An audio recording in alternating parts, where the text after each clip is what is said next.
હા ચલો આ બાળકોએ આ ટાયર ખોલી નાખ્યું અને ટાયરમાંથી પેલા બે હા આવા બે સાધન આવે છે જેનાથી ટાયર ખોલી અને આખી ટ્યુબ બહાર કાઢવામાં આવે.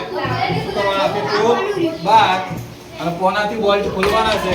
હવે પંચર છે કઈ ખબર પડે તો આપણે પંપથી આમાં ભરી અને તગારો કે ડોલ હોય એમાં શું કરવાનું? ડૂબાડવાની. ચલો ડૂબાડો.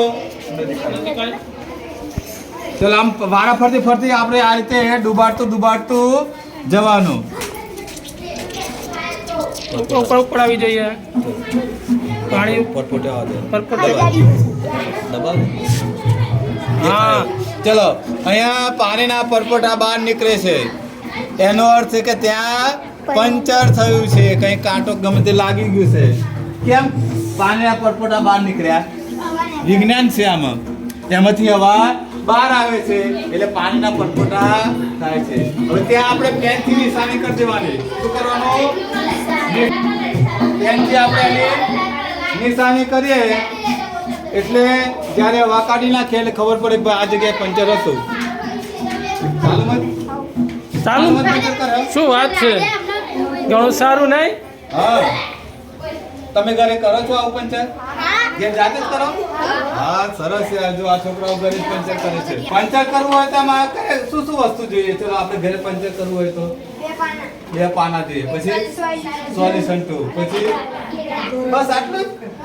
તો આપણે તો જાતે જ. અને પછી વાપરવાનું જોઈએ બ્લેડ જોવું જોઈએ. તો સરસ યાર. આપણે ક્યાંય જવું ના પડે નહીં. અને ચલો એ તો કેટલા રૂપિયા લે પંચર ના? 20 રૂપિયા એક પંચર ના? 70 રૂપિયા કેટલા પંચર થાય? 50 રૂપિયા અને આ સોલ્યુશન તો આખું વર્ષ ચાલે ને? આખું વર્ષ નીકળી જાય આપણે.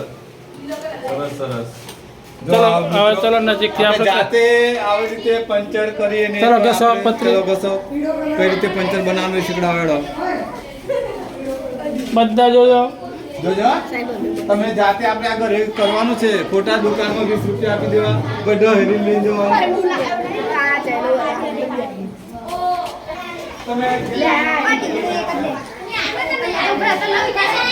ઓય આઈ જાઓ પ્રકાશભાઈ. ચાલો હવે શું કરવાનું? પતરીથી ઘસી નાખ્યું. હવે ઘસ્યા પછી શું કરવાનું? સોલ્યુશન લગાવવાનું એમ ને?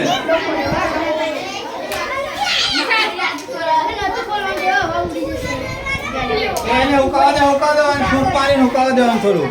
એવું પડે. હા થોડું ફૂંકાવા દેવાનું અને આ ટીકડું આવે ટીકડી ઉપર લગાવી દેવાની. પછી શું કરવાનું? થોડી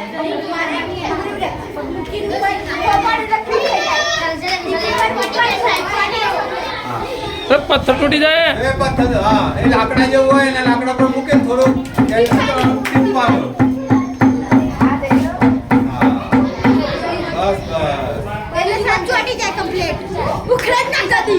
હા શું થાય? પંચર